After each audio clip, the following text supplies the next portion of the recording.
বিসমিল্লাহির রহমানির রহিম। আসসালামু আলাইকুম। এখানে চেপা শুটকি নিয়েছি 7-8টার মতো, আর এখানে নিয়েছি রসুন এবং পেঁয়াজ, আর এখানে মরিচ ভাজতে শুরু করে দিয়েছি। আর আজকে যেটা তৈরি করব সেটা হচ্ছে, আমরা সবাই ঈদের সময়ে মাছ মাংস খেয়ে আসলে ক্লান্ত, বিশেষ করে মাংস খেয়ে ক্লান্ত। তো এই সময়টাতে আমি কিছুটা শুটকি বা যে কোনো ধরনের ভর্তা আমি খুব পছন্দ করি খেতে। তো আমি ওই রকমই একটা পছন্দের আইটেম আমার শুটকি ভর্তা, চেপা শুটকি ভর্তা। তো এই ভর্তাটাও আমি আপনাদের সাথে শেয়ার করব। আর যার জন্য আমার মরিচ লাগবে, পেঁয়াজ এবং রসুন, আর লাগবে হলো চেপা। চেপাটাই হচ্ছে মেইন।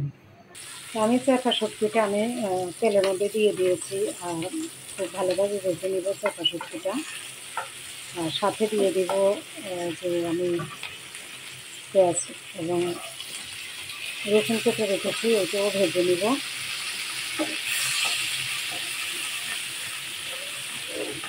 চেপার এই ভর্তাটা এত মজা, এত মজা,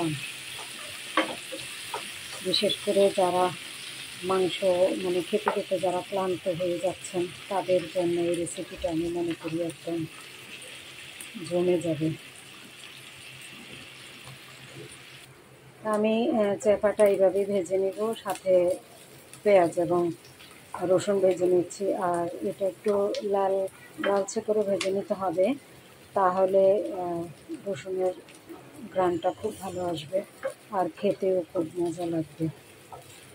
দেখতে পাচ্ছেন আমি চেপাটা কীভাবে ভাজছি। চেপা হয়ে গেছে অলরেডি, কিন্তু আরও কিছুক্ষণ আমি রাখবো, যেহেতু আমার পেঁয়াজ রসুনটা হচ্ছে, তো সেই অনুযায়ী আমিও ওখানে রেখে দেবো। আর এভাবে ভালোভাবে ভেজে আমি পরে বেটে নেব।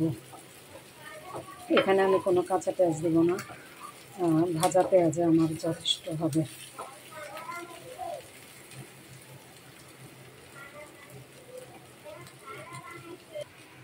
চেপা সহ আমার পেঁয়াজ এবং রসুনটা ভাজা হয়ে গেছে।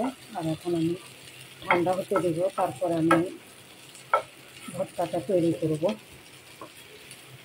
যারা চেপা শুটকি পছন্দ করেন তাদের জন্য তো এটা খুবই ভালো একটা রেসিপি। আর হচ্ছে গিয়ে তারা জেনে থাকবেন, চেপা শুধু গ্রান হইলেই যথেষ্ট, মনে হয় যেন দুই একটা চেপা দিয়ে অনেকগুলো ভর্তা তৈরি করা যায়। তো গাইজ আমি তৈরি করে ফেললাম চেপার ভর্তা, তো দেখতেই পাচ্ছেন। আর পেঁয়াজ এবং রসুনটা একটু গোল্ডেন কালার করাতে কিন্তু একটু আঠালো হয়েছে, দেখতে পাচ্ছেন কতটা সুন্দর হয়েছে। তো এই চেপার ভর্তাটা আমি কয়েকদিন, বিশেষ করে 3-4 দিন আমি ফ্রিজে রেখে খেতে পারবো।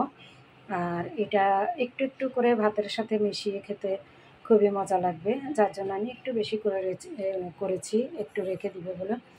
তো ঠিক আছে, সবাই ভালো থাকবেন। আর যদি আমার এই ভর্তা রেসিপিটা ভালো লেগে থাকে তাহলে আমার ইউটিউব চ্যানেলটি সাবস্ক্রাইব করবেন আর আমার পেজটাকে ফলো করবেন। ছোট্ট একটা ভিডিও আজ আপনাদের সাথে শেয়ার করলাম। আবারও কোনো এক সময় আবারও এরকম ছোটোখাটো কোনো রেসিপি নিয়ে আবার আপনাদের সামনে চলে আসব। তো সবাই ভালো থাকবেন। আসসালামু আলাইকুম, আর সবাইকে ঈদের শুভেচ্ছা। আল্লাহ হাফেজ।